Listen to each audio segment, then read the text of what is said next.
Hi, I'm Julie Piazza. I'm a project manager with the Office of Patient Experience at Michigan Medicine. Hi, I'm Robyn Bishop. I'm a patient and family advisor at Michigan Medicine.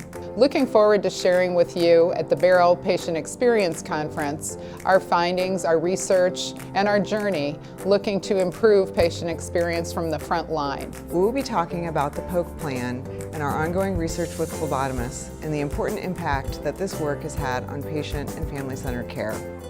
We've heard from frontline phlebotomists that this is challenging for them. We know blood draws and needle sticks are a challenge for patients and their parents, and we are working together collaboratively to help make improvements in this setting.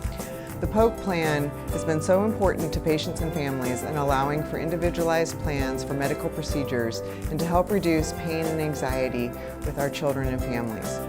Look forward to seeing you in Orlando on Monday, April 20th at 4:15 at the Beryl Conference for our session. See you there.